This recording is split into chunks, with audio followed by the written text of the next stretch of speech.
This is Shutters Inc. with Bruce Williams and Glynn Lavender. Hi and welcome to episode 579 of Shutters Inc. This is Bruce Williams from shuttersincpodcast.com, and joining me once again from Melbourne, Victoria, it is Mr. Glynn Lavender from creativephotoworkshops.com.au. How you doing? Yeah, good. Yeah, thank you. Yes. Thank you for your time tonight. It's been a while. It has. I've had some computer issues. Some? Many? Yeah, many. Yeah. This is what happens when you go on this Linux stuff. When you step away from, oh, look how cool I am. I'm using hip stuff like Alta Vista and darkroom table and chair and Linux. I've still not yet got audio on Linux working. I know it can be done, and I'm so close to cracking that nut. And I really want to get to that point where I can do the podcast from within Linux, because then I'll be able to open Darktable and, talk about photos that I've processed or whatever, which I can't do when I'm on my Windows system. But no one can see it, unless we do a video podcast. No, I realise that, but quite often I'll send you a photo or two and you'll go blah, blah, blah about what else did you shoot, and I don't always have that stuff accessible. I could guide you to fixing it live. That's what you're saying. Is that what it is? That must be what you don't want to admit that yourself, but you know it's the truth. How are you, Bruce? It's been, 3 weeks? Mate, it's been about 6 weeks. Again? Yeah. Well, I know there's like bi-weekly. There's weekly, there's bi-weekly. What's bi-6 weekly? It's a sex weekly? Sex, I don't want to talk about sex. It's an eighth of a year. Is it really? Oh, it is two. What all that works out to be? Because I've heard a quarter. Oh, because quarterly. Are we eighthly? Are we an eighthly podcast? Something like that. Oh, Lord. Anyway, what have you been up to? That's all your fault, though. That is. It was all my fault. Tons. Technical term of tons. Okay. Let's see. Went to the Bright Festival of Photography. Yes. We did that. Was it good? 3 fabulous days. It was really good. It was excellent. It's normal chaos and 550 photographers and 50 tutors and other associated hangers on and gallivanting. It was a little different this year because this in this township, or just outside the township, for those who don't know or aren't from this neck of the woods. Yeah. One of these nutbagger sovereign citizens killed 2 policemen. Yeah. Which is now, my goodness, it's 3 months ago, maybe, or getting close to, and that's all having caught him. He escaped and has been caught, but because he hadn't escaped, and he's roaming somewhere in the mountains where all the landscape and sunrise and sunset workshops and waterfall workshops are going to be run, they closed the mountain down. So the main mountain was closed down. Police checkpoints going into town, checking your car, all this kind of stuff. Yeah, right. Wow. They had to make a lot of last-minute changes, and to the point, the week before it started, they were told by the police, yes, we'll be opening Mount Buffalo, which is the main mountain. It will be open Friday morning, which is the start of the thing. Thursday, there's one event on the Thursday, but it'll be closed up until Thursday afternoon. They were planning, yes, we can still do it, and then Thursday afternoon said, no, we're keeping it closed. So all the stuff, all the plan Bs that they'd thought of. So you've got to imagine you've got to negotiate 500 people at 4:00 in the morning into all different locations that aren't necessarily as well mapped out to be photographed, and things that aren't the things necessarily they'd planned on shooting. Wow. So it was like that across the entire weekend for sunrise, sunsets, and anything on the mountain was affected by it. But as always, the 500 plus attendees all have the right spirit. Nice. And they just took it in their stride and obviously completely understood the situation and there's no hard feelings or anything like that. And so that all the people running those kind of events did quite well. I was fortunate. My location wasn't affected at all for the 4 workshops I ran. Nice. Which was the toilet block at the bottom of the car park. just down from where the BFOP, the Bright Festival of Photography's headquarters was. So I spent the majority of my 4 workshops in the toilet block or within 10 feet of it. And why did you choose the toilet blocks? Well, the name of my workshop is Great Photos in Locations. Right. And you took it literally. I figured we couldn't get any worse than that. I mean, that's literally the crappiest place in town. Yeah. And so, and the whole point of my 4 workshops is to show that you can shoot anywhere. Right. And craft great portraits. Yeah. And so we took it to the extreme. And I was feeling lazy. I didn't want to walk too far. No, it's not true. No, it was. I could spend the entire day shooting in this toilet block. I reckon as the light changes during the day, we crafted some fabulous portraits out of the dunny. And to the point that maybe next year's workshops, I might just call it the Tour de Dunny. Yeah, we're just going to Tour de Dunny, Tour de Crapper. At one point, we're doing a shot where the model's standing outside the toilet cubicle door, so in the toilets, but and we had to make the guests go in and straddle the toilet bowl to get the shot shooting back out through the door. So I'm in there. I was saying one person at a time. There's groups of 20, so you have 20 per workshop. So I had to funnel 20 people through this toilet. And about, I don't know, halfway through, all of a sudden there was this shadow appeared in the doorway and a policeman steps in. And he goes, we've had some reports of some inappropriate behaviour in the toilet block. And I turned to him instantly and said, that's strange because I've never been in a toilet block and done any appropriate behaviour. It seems accurate. And he couldn't keep a straight face, the poor copper. So they're just wandering around. So they'll see there's 20 people queued up outside the toilet. I was going to say, what about the people that actually wanted to use the toilet? Well, it was a fairly large toilet block. There was at least another 5 that could have used. Oh, okay. Right. Yeah, so that's not too bad. And we were in the unisex toilet. Right. So, they had the males and the female toilets were still there. We were using the unisex toilet. Cool. So, because we had a mixture of men and women at the workshop. So that was good. And I didn't get to use. I bought a new camera on the weekend up there. Oh, what'd you buy? I bought the Sony A7RV. The R5. Yeah. Wow. Sight unseen. Never held it. Right. Bought it anyway. Oh, this was the one with the U-Butte screen that folds out in 15 directions. I just bought it for the screen. I just bought it for the screen. I hadn't actually tried it. And have you got it in your hands now? Well, I picked it up on the spot. They had all the stock up there. So, and they were doing, I wasn't planning on buying, but the deals they were doing up there were so ridiculous. And I mean, ridiculous. Like better than retail? Ridiculously cheaper than retail. Wow. Ridiculously cheaper than all the sales that were going on. Because this particular camera is 5,000 Australian dollars on Sony's website. Yeah. And it's on sale everywhere for 4,500. Right. And let's just put it this way. I paid significantly less. I imagine there was a certain factor of mates rates in this price. No, this is open to the public price. Oh, really? I was talking to Sony and they said, we can't buy it at this price. Wow. They said, if you're ever going to buy a camera, this weekend's the time to buy it. And I've gone, oh, yeah, I've got contact. Yeah. I've walked over and looked at the prices and said, oh, my God, have you got one in stock, Nigel? Yeah, right. It was so cheap. Wow. That even I put my hands in my pocket. Wow. Even I pulled out the wallet, Bruce. I pulled out the wallet. Right. And I laid down my own hard-earned camera gear. Yeah, that doesn't happen often. So I picked up and just left it in the box for the whole weekend. Didn't bother even. I didn't even have a lens for it. Yeah, right. So I had the body, and I could have borrowed any of the Tamron lenses they had up there, but thought, I won't bother. I'll just keep using my Canon gear, and I cracked it open when I got home, and I had to leave it for about another week at home because I'd never lens, and at a workshop at Tamron's headquarters, they left me a 16-30, the new 16-30 tab. That's all they had available because they were doing other events.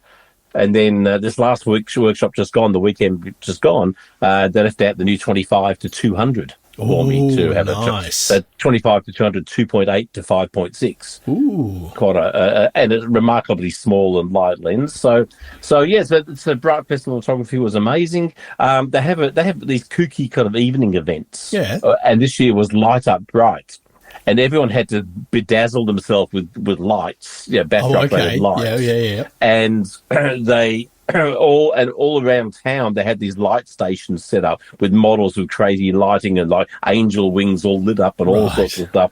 But everyone else all these 500 odd people walking around town, all lit up. Wow! So anyone who was there for not.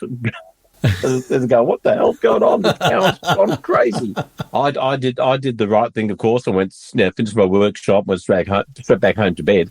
Yeah, because I don't stay up and I don't socialise in those events. Right. But they had the lovely Alex Kearns, who's my fellow Tamron ambassador in Australia. There's only the two of us. Yeah. Who lives in Western Australia. She came over and did some events too, and we're all in the share house together. Nice. The two folks from Tamron and me and Alex. And well, here's the thing, Bruce. You know, she's me. Same sense of humour, same loudmouth, same obnoxious. Right. She might not be as opinionated, because I don't think many people are. But my God, within a minute, we were like brother and sister. Andy, the guy who runs Tamron in Australia, said, I didn't want to tell you, I wanted you to find out for yourself. how similar we are. So we'll have to get her on the podcast because she was a cracker. Okay. And we'll get her on so she can tell everyone how good I am. Of course. She's the Order of Australia. She is. So she got letters after her name. Wow. The services to the community and photography and everything else. So she's got I think 14 books. Wow. In 27 different languages or something. Yeah. Nice. So she's someone we should get on. But it's the first time I've ever met her, which is kind of bizarre. We've been fellow ambassadors for at least 15 years together. Wow. And this is the first time we've ever met. Yeah, right. Which is just crazy. Just crazy. But if anyone, she mainly photographs animals. So if anyone loves animal photography, it's Alex, Alex, and Kearns, Cearns. And terrific photographer, pretty decent person. She's quite fabulous because she reminds me of myself. So she added a whole extra level of fun to the weekend, which was great. And nice. And doesn't like to socialise either. So all four of us from Tamron and just went back to the share house and cooked up supermarket pizzas and ate a lot of cheese. I think we ate $200 worth of cheese in 4 days. Yikes. That's a lot of cheese, Bruce. That is a lot of cheese. Yeah, that's a lot of cheese. Although with current supermarket prices, it was probably one. I think we had one 500 gram block of cheddar. And there might be a slice of brie in there as well. Yeah. But this is like when the French cheese factory blew up last week. Did you see that? I did not. Yeah, all that was left was debris. Of course. Yeah. Boom. So I bought the new camera and I've been playing with that quite a bit and just kind of mostly learning where things are, So I've mapped out all these features. So one thing I'm loving, I do like the screen. The screen it's a bit fiddly than I probably would have liked. It takes a little more finessing to get what I want, but it's pretty good. The biggest downside is how long the viewfinder takes to turn on. Oh, okay. The viewfinder can be a couple of second delay. Right. So you put it up to your eye. Yeah.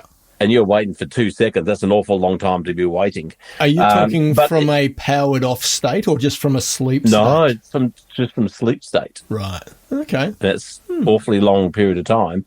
But I must say it's the best viewfinder, electronic viewfinder I've ever seen in my life. It's got 9 million dots or something. Yeah, right. And outdoors on a bright day, you wouldn't know it was an EVF. You'd think you're looking through an old DSLR. Wow. It's exceptionally good. Wow. But a weird thing kind of happens is when you go to hit focus or something, the image kind of degrades. It kind of pixelates a bit and gets a bit noisy. When you use which I've found is a common thing. Okay. And in low light, that's even worse. It's actually, it's almost like it gets really, really noisy, like signal noise. Yeah. And the resolution seems to drop significantly. Everything becomes a lot more pixelated. Yeah, the A7 III is a bit like that as well. A bit poor for a $5,000 camera. I don't think I've ever noticed the A7 III degrading as you autofocus, though. I think that's because your viewfinders are much lower res. Oh, yeah, I think mine's only 2.4 million. Yeah, I think it's because of the super high res viewfinder. When it pulls on any other resource, it just takes away from that, and it seems to fall away. But that's a fairly common complaint online that I've seen about it. Have you looked at making sure that the firmware is up to date? Yeah, it's all up to date. Yep, that's all good. But it's been an ongoing problem since it came out like 3 years ago, and people complained for 3 years about it. So there's nothing changing there. But one thing I've enjoyed using, and this really surprised me, is the crop to APS-C sensor format. So I can be shooting. So with my 25 to 200, I'm shooting away at 200. Not happy with it. I've mapped one button to hit to go from full frame to APS-C. Yep. And it's a 26 megapixel APS-C size picture, but it's now a 300 mil focal length. Apparent view. Yeah. So I've got this extra reach, which is very, very handy from time to time. I've really enjoyed using that, and I found that's a feature I was not expecting to like. Okay. Or even think I'd ever use, to be honest. Yeah. But my next travelling tours, my main lens I'm going to be using is a 35 to 150, and a 150 is a bit short on the focal range for my personal taste. Yep. So to be able to hit this one button and have 225, freaking perfect. Nice. You know, it's like having another, and it's still 26 megapixel, and more than enough resolution for what I need. Yep. And speaking of which, the resolution's freaking at 61 megapixel. Yeah, it is astounding detail. I mean, I take a photo of the cat, look at the fur on the cat, and every single fibre is just epically sharp. It's and that's using a basic lens. It's not even using a high end lens. It's just a good. It's like the old 18 to 200, 18 to 300 zooms. They're good range, but they're not peak sharpness. So it even looks pretty darn good on those. So I've been pretty pleased with that. What I wasn't pleased with though is my computer. Okay. I've been living with my computer files. Now I attach an SSD or a card reader to my Apple MacBook Air M1 series. So that's from 2020. And if I've got, say, 300 or 400 shots on a card, it might take 20 minutes for all them to be just the thumbnails to resolve as images. Right. So I can see what's what. Okay. And that's interminably long.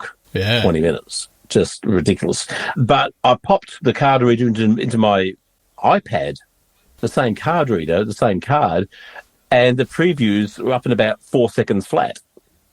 Nice. Because my iPad is an M4 engined beast rather than M1.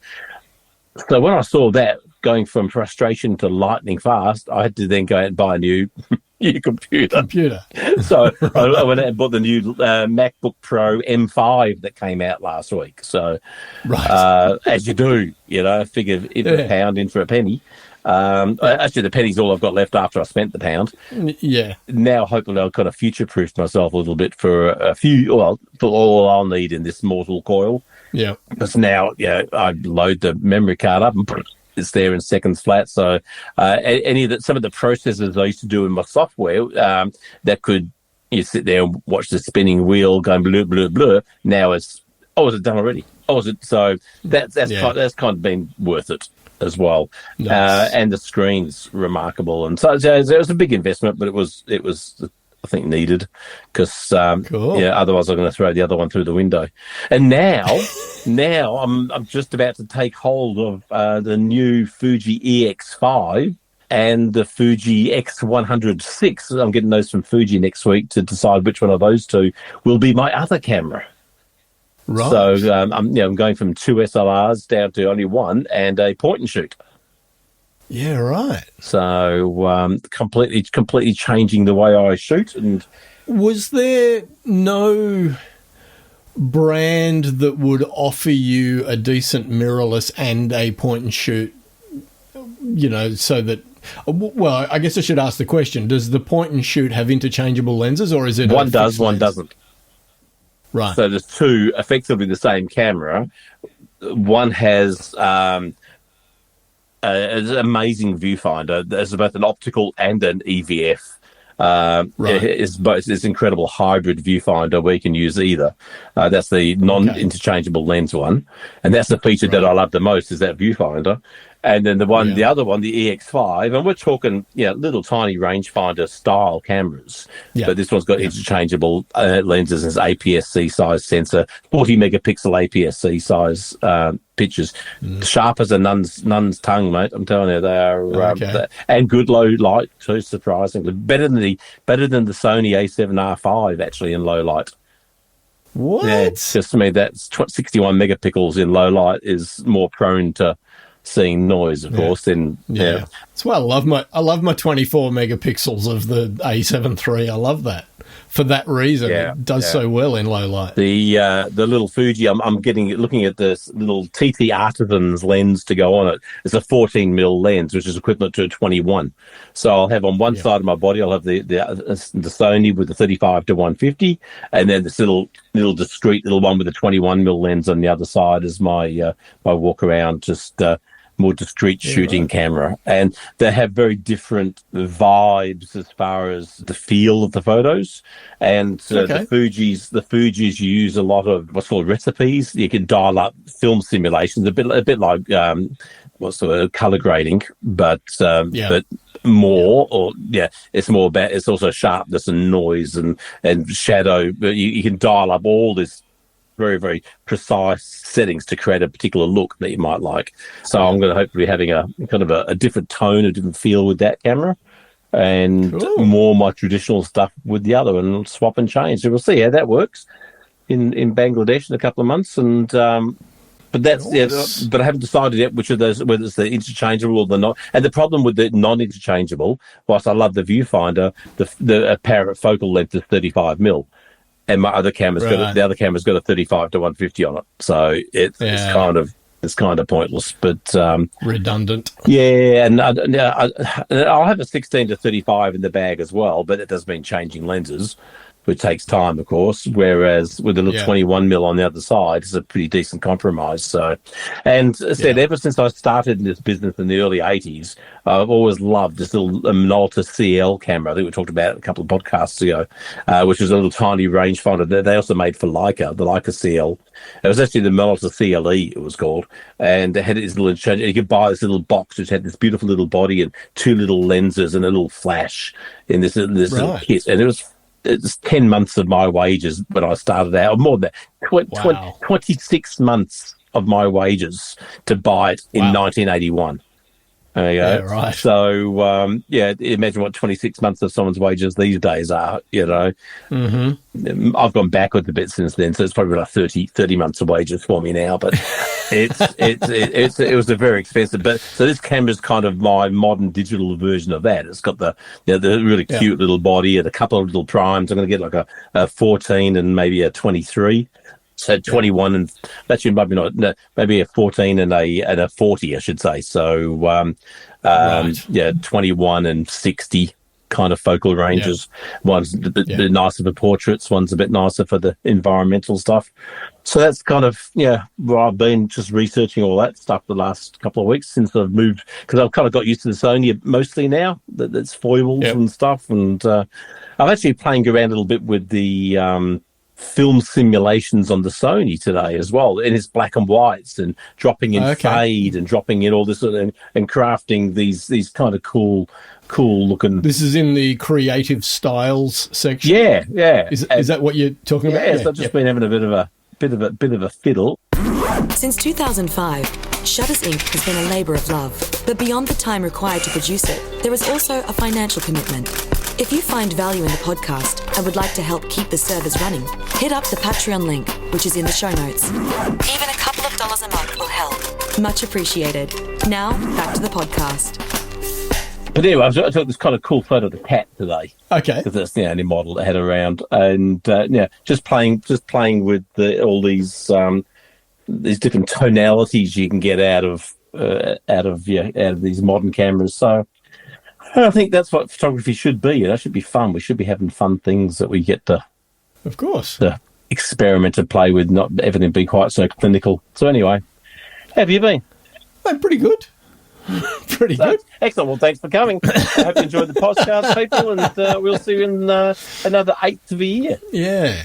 So over the last 12 months, maybe, I've had this Hasn't been that long. intermittent fault with my A7 III. And you'll turn the camera on. Did it happen all the time? That's the very definition or the anti-definition of intermittent, Glynn. Oh, okay. I thought you were into mittens or something. Intermittent. So you'll turn the camera on and it'll say camera error, turn off and power back on. And when this... That would be quite a frightening thing. Yeah, and when that first happened, I powered it off and powered it back on, and it was fine. And it was back turned it on and off again. It worked. Yeah, and then it didn't happen again for another couple of months. And then when it happened, you know what that sounds like, Bruce? An intermittent fault. That sounds like an intermittent fault. It does, doesn't it? Yeah. So when it happened again, powered off, powered it back on, fault still there. Powered it off, powered it back on. It was fine. So off we go again. So every time it happens, you've got to turn it on and off one extra time. So if it's the 14th time, it's 14 on and off. Until the last time that it hit me, which was on the weekend just gone, where I must have turned it off and on about 20 times and it just would not clear the fault. And what I was noticing... How many times has the fault happened, though, Bruce? 4 or 5 times over 12 months. Okay, so 20 is more than covered it. Yeah. So... what I noticed was that when I powered it on, you would get the live view of whatever the lens was seeing. No. You would get. I wouldn't get it. While the operating system was still loading and it was reading the memory cards for how much space. So you could see the screen. You could see the view.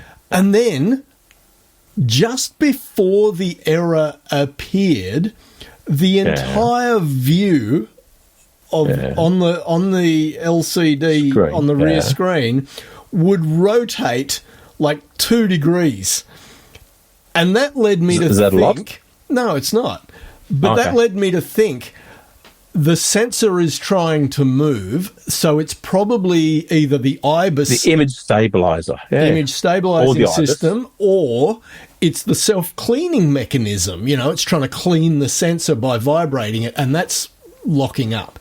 And so anyway, I reached out to my good mate Glynn Lavender and said, hey mate, have you got any ideas? Good bloke, I'm told. And he comes back with the ever helpful, I asked ChatGPT and this is what it said. And lo and behold, the very first suggestion that ChatGPT came up with was There was a list of about 8 things to try. There was a whole bunch of things, but the very first one was take the battery out for a good 2 minutes at least, and that will allow the entire camera to reset. Reboot. And that was not something I'd done. I'd taken the battery out, but then, pretty much... Not for a long period of time. Put it straight back in 5 seconds later, Took it out for... I must have left it out for about 10 minutes, just to be sure. I just went off and did some other things, and came back, powered up, worked perfectly. Hasn't given me any grief since. But how do you know, though? Because it's an intermittent fault. Well, that's it. That's it. Yeah, exactly. So now you're going to be living in it. Every time you turn the camera on, it's going to be like, oh! Yeah, exactly. So I really do need to get it sent away and looked at to find out what exactly the issue is, because... Only if it does it again. Well, the thing is, Kath and I are planning our next international trip for May of next year, so I don't want to be running that risk. Yeah. So I've got Max coming home at Christmas, so I don't want the camera to not be here at Christmas. Just buy a new camera, Bruce. Well, there's always that. This was no good, honey. I can't go out and buy a new camera, but I did go out and buy a new lens. You got a new lens? What's that? This is the Lauer 100mm f2.8. Can you say it a bit louder? I didn't hear you. What was that? Lauer. Can you say it a bit louder? Bit Lauer. It's the Lauer 100mm f2.8 macro 2x. Ooh. 2x macro. What's 2x mean? Means it magnifies much more than most macro lenses. So it's not a macro lens? Then? It is a macro lens. No, it's not. Why not? Because anything more than 1 times is a micro lens. Well, Sony advertised their 1.4 as a macro lens. Oh, all lies. It's all lies, I tell you. All lies. It's just people don't understand it, yeah. So anyway. Why is it so big? Well, it's 100mm prime. So pretty big. It is long. Is that for Sony mounts? It's yes, it's an E mount. Now, brand new, these are That's bigger than my 25 to 200 by about a third. Yeah. So new, these are around about $950. And I found this guy on eBay down in Sydney who had it on eBay for $560. And I reached out to him and I said, what are your thoughts? And he said, yeah, look, I bought it back in May, but I have the same lens in a Canon mount, and I tend to shoot Canon more than I shoot Sony. Some people. Yeah, I know. So, I organised for my brother-in-law to meet up with this guy. And did you haggle him down? I did not. Oh, mate, it's a 5-month-old lens for half price. So that's his loss, though. Yours, mate. I'm happy. I'm happy with the deal I got. I think it was. Have you tried it yet? Yeah. On what? On my little chess set out in the lounge room. Because I was sitting on the lounge with the camera and the new lens. Same. And that's why I've taken so many photos of the cat today, laying on the couch, so I could see the cat. That's right. Whatever's closest. I also took a whole bunch of photos off the couch. Right. So the leather on the couch. So it's the same. You should try that too, Bruce. Just try shooting the couch itself. It's even closer than the chessboard. Yeah. So I need to get out and use it in earnest. But you do. Yeah. So it was one of those things where I went, I miss the fact that on my A850, which was still A mount, of course. Yeah. I had the Tamron 2875 2.8, but it was the macro version. So at the 70mm end, it was macro. And decent, like 1 to 4 or something. And every now and again, I want to shoot something up close and fill the frame with it. And because I did not, up until a week ago, have any kind of macro lens in E-mount, I just couldn't get anything that was close, if I wanted to shoot something. So you could have bought a Sony A7R5 with the 61 megapixels and just crop it down to like a 2 megapixel file. And that way, it's macro because you're using like 1/30th of the frame. Yeah. There you go. So I decided to start looking around for a macro lens, and I decided... I'll make a lovely portrait lens too. Probably. And I decided... You know what? I'm putting the 70 to 200 f4 on eBay because since I bought the 150 to 500, the 70 to 200 has not come off the shelf. Wow. Just have no interest in it. Wow.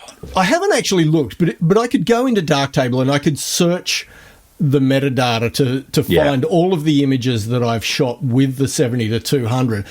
And I'll take a stab right now and say... probably 80% of all the images I ever shot with it would have been at 200mm. Yeah, exactly.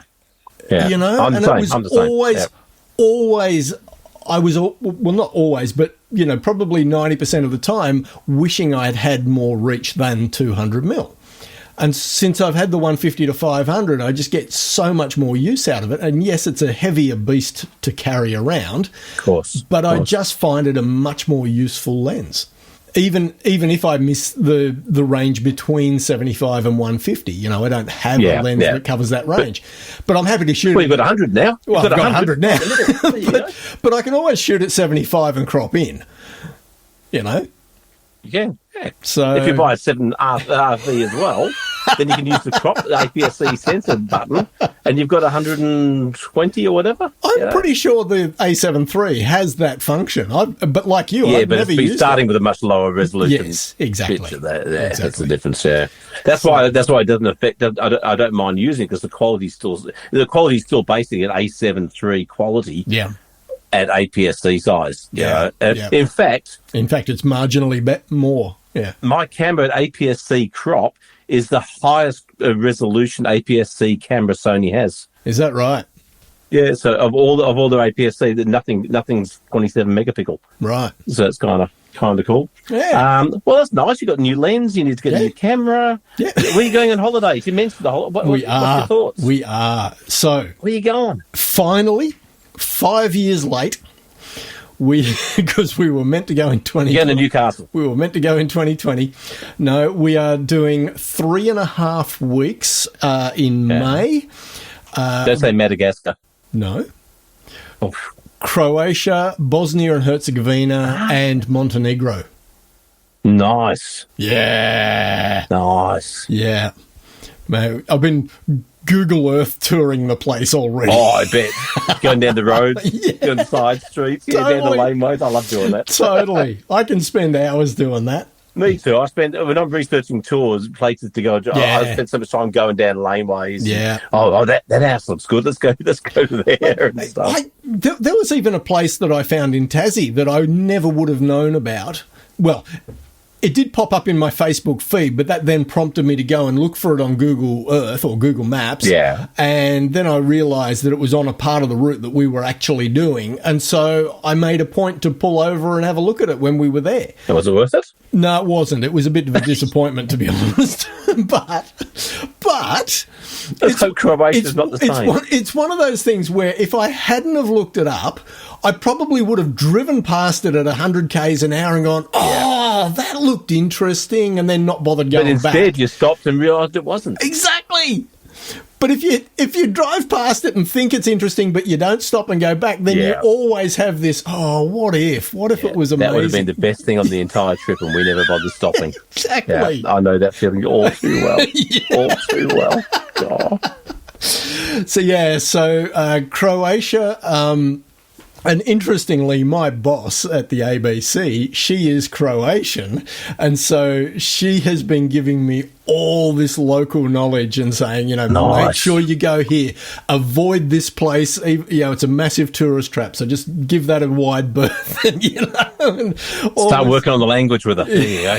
Exactly. So I need to speak to her in Croatian until you leave. So we're going to hire a car and we're going to do our own driving for 2 weeks, and then we're going to finish the 2 weeks of driving in Dubrovnik.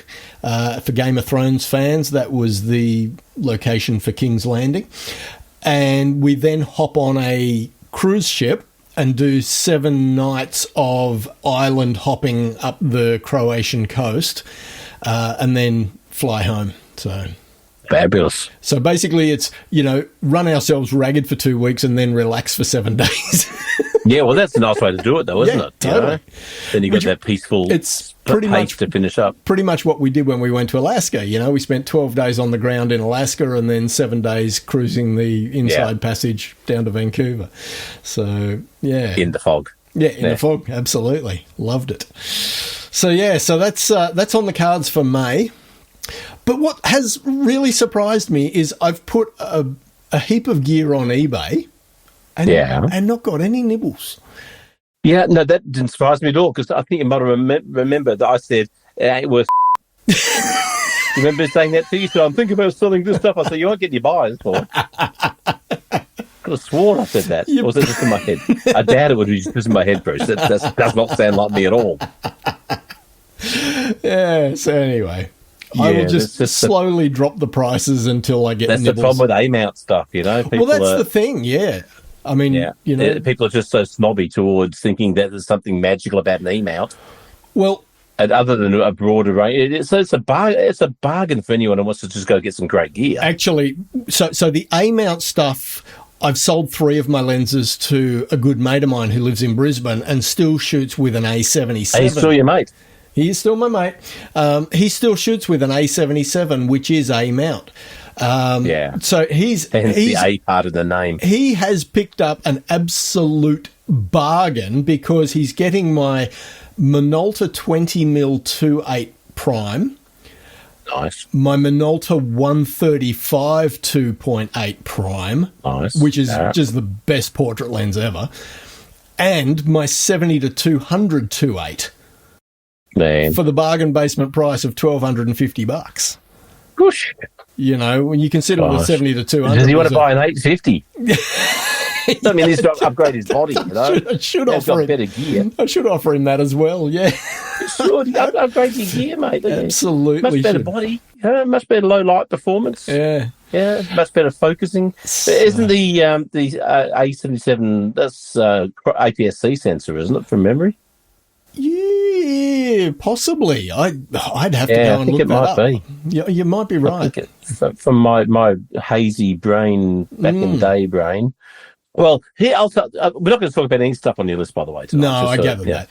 I've started researching. I'm hopefully, if I get enough people excited and want to do it, doing Africa again in August 27. Ooh, so nice. August 2027. But Africa with a difference. Oh, okay. Now, I can't say too much now. Okay. But I will say the two words thermal drone to you. Thermal drone.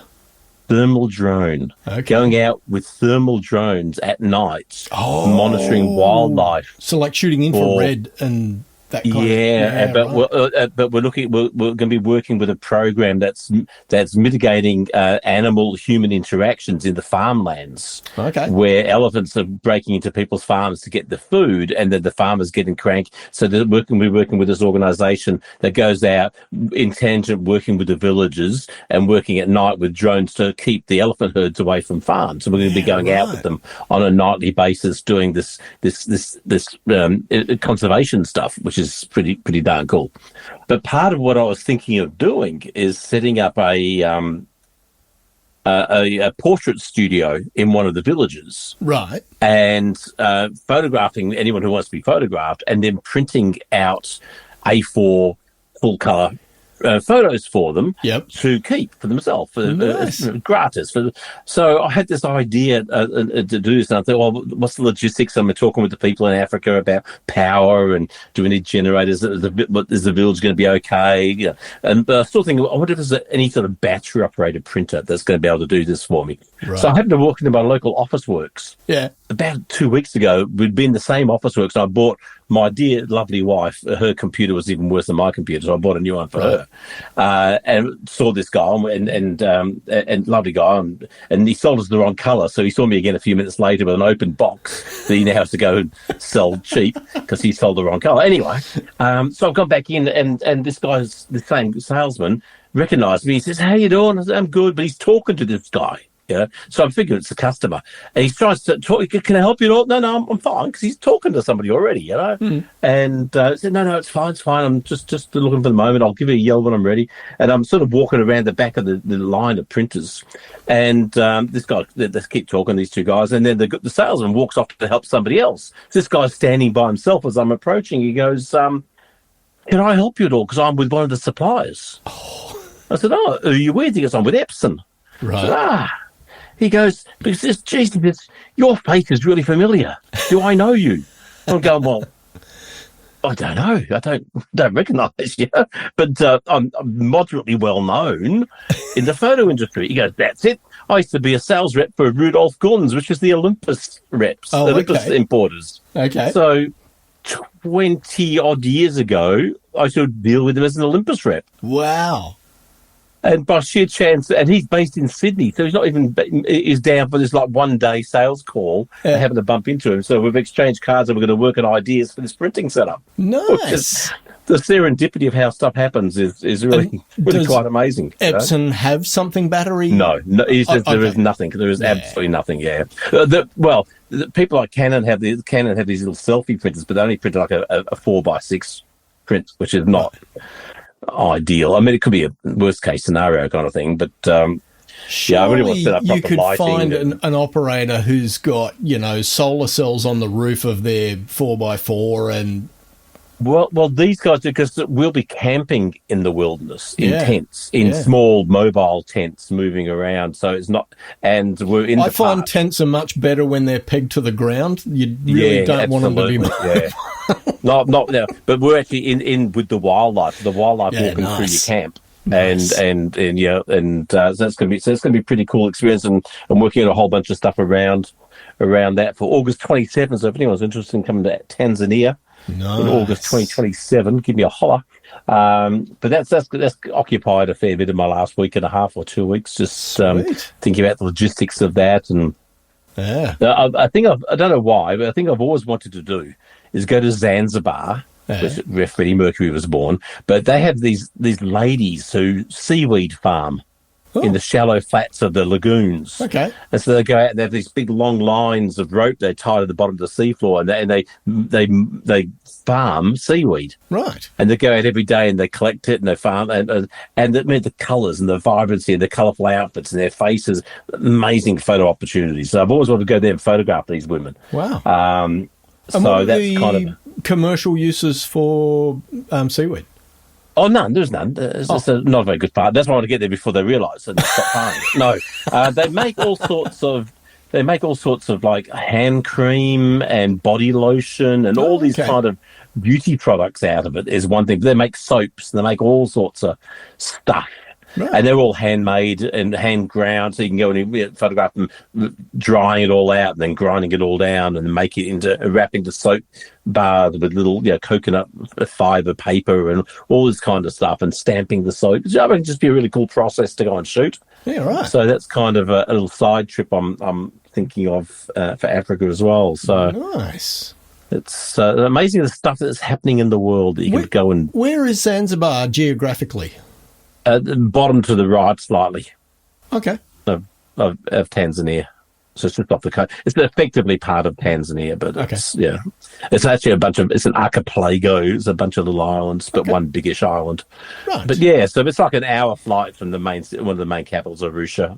So it's an easy visit for a side trip sort of thing. Yeah. Nice. So gorgeous beaches, dolphins, coral, fish. All that kind of stuff, and really cool old towns with laneways and stone, amazing doorways, and you can see where Freddie Mercury was born. I love the doorways. Oh, you should see the doorways in Zanzibar. When you finish, look up the Zanzibar doorways. They are exceptionally interesting. I saw heaps when we were walking the streets of Toledo in Spain. Yeah. I honestly could have spent an entire day just photographing doors if I'd had the time. Crazy, isn't it? That was awesome. And then you think, but then you do like a collage of just nothing but doors. That would be kind of a cool wall hanging. Yeah. I can see that. Yeah. I'd probably rather have that than one of my photos on the wall. A whole bunch of interesting doorways would be kind of cool. Anyway, but that's all I've genuinely... Do you have anything of any actual interest to talk about this week? No, there was just a bunch of things that have been sent in by Philip Johnson, Carl Hemmings and Paul Sutton. So thank you, gentlemen, for the material you've contributed, but we've run out of time. So it's good night from me. Just for something different, Glynn talk too much. Just for something different, I talk too much. No, but it's exciting times for us. It has.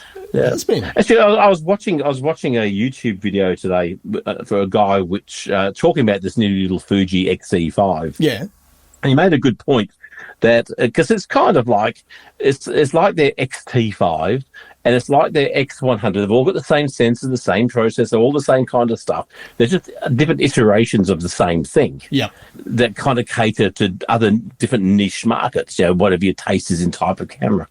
And he says, and that to me shows that there's a real stagnation in camera development at the moment. Yep. That most camera manufacturers are coming out with variations of their existing product as opposed to anything that's just genuinely unique and different. And I thought that's really, and he goes, so he's wondering how long will it be until the next explosion of something new is going to be. But let me think, well, what is that? What do we need? What do we want? Do we want cameras that have the dynamic range that the human eye has? No. Well, yes, but I want to be able to turn it off.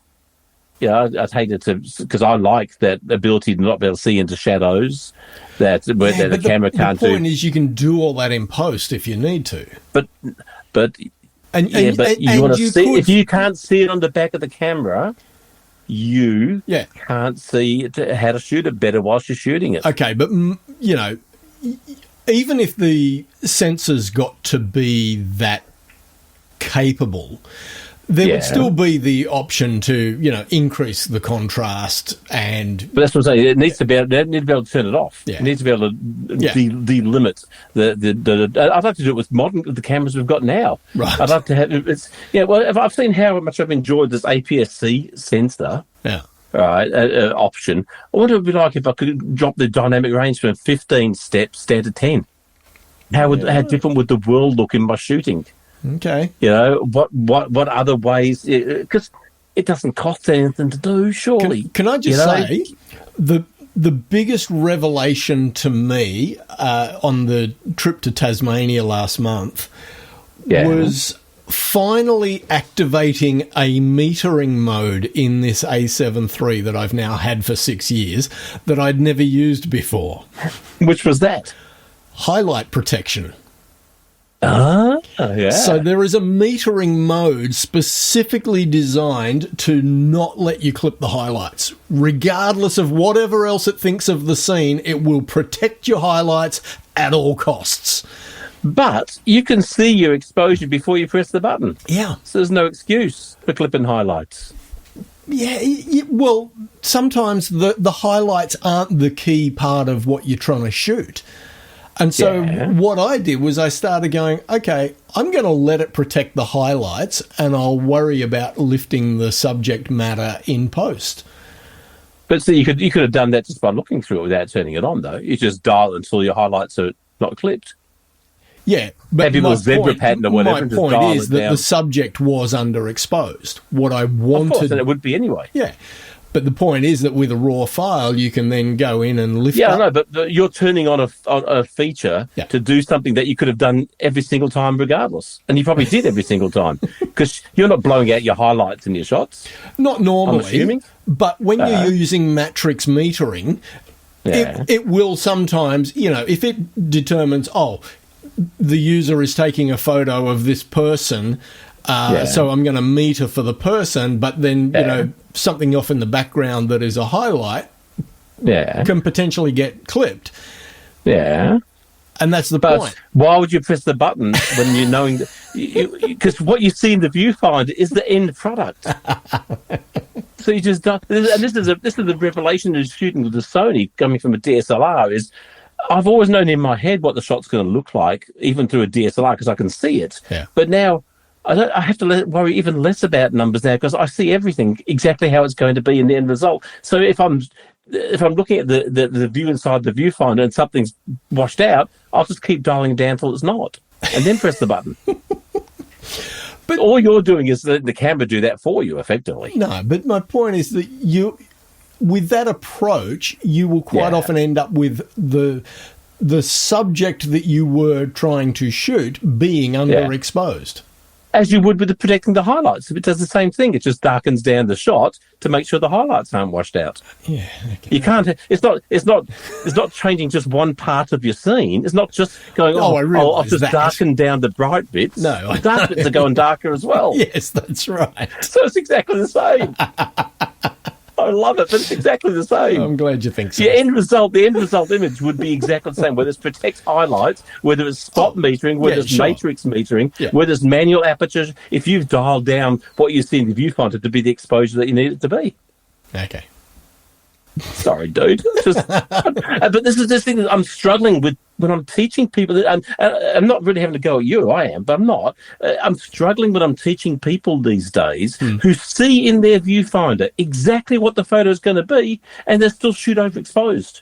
Completely underexposed. They come over and show me the photo, and it's like 3 stops under. I said, "Well, why'd you take the photo?" Yeah, no, that you makes see it. no You sense. see it. Yeah.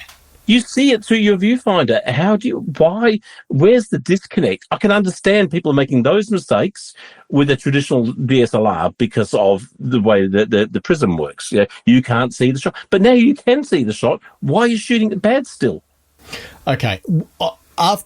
When I've got time, I'll dive into Darktable and I'll find an image that I've shot where I used matrix metering and it blew out the highlights, and I'll send it to you. That's because you shot it wrong. Okay, if you say so. But I'll send you I'll send you an unprocessed version so you can see exactly what I was seeing through the viewfinder. And it's all right. I know what I'm talking about. But But I know. But if you've shot it and it's overexposed, yeah, but I'm only shot it wrong. No, yeah, but I'm only talking about little bits in the corners of the composition. I'm not talking about the whole frame. I understand. And all the highlight metering's doing what you could have done if you just increased your shutter speed by one click. Yeah, okay. It would have done the same effect, wouldn't it? It would darken down everything in the frame, that one click. Yeah. And that's what you're metering. The only advantage I can think of is that it means you don't have to think about it so much. It makes you lazier.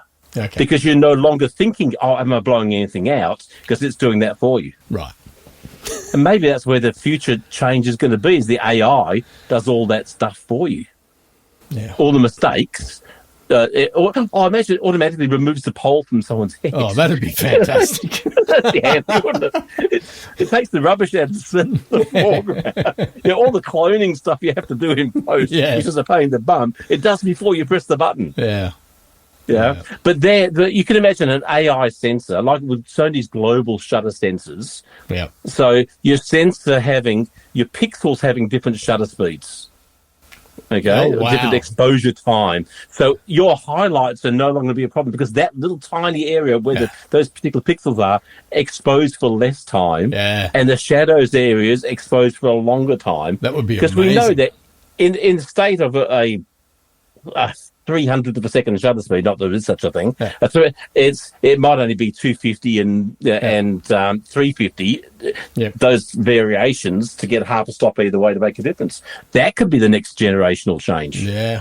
And really, that wouldn't be that hard to implement, because when you think that you've got cameras now that can take multiple frames when you're shooting a group portrait can then pick the eyes out of everybody's face from all of the different frames and make a composite. So it could do exactly the same thing with multiple shutter speeds in boom, boom, boom, boom, boom, like no time at all. Yeah. And then merge. So it's basically inbuilt. Well, that's kind of like inbuilt HDR, but pretty much. It could do it in one frame. Yeah. If your global sensor could operates every single pixel is basically its own sensor. Yeah. Which would be it's scary, isn't it? Yeah. And the battery you need is only the size of a small truck to power it. That's right. It's the only downside. Because AI takes a bit of power, I'm told. Yeah. Anyway, interesting thoughts. All right, mate. But I'm glad you like your highlight protect. I'll just dial up the photo the way I want it in the viewfinder before I press the button, and then fix the shadows later. Love you a long time. Yeah. So what's on for your next 6 weeks?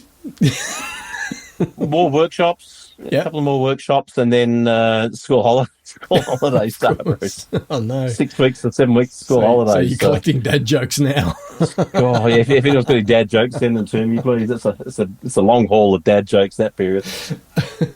But that's it. No, so I'll be testing the new Fujis, those Fujis, over the next couple of weeks, and making a decision to buy one of those. And then basically it's just prepping for Bangladesh, just starting to get ducks lined up and get all the because their elections are happening like 2 weeks before the tour starts, and there may be some kerfuffles happening, so there might be some slight political unrest. Good photo opportunities.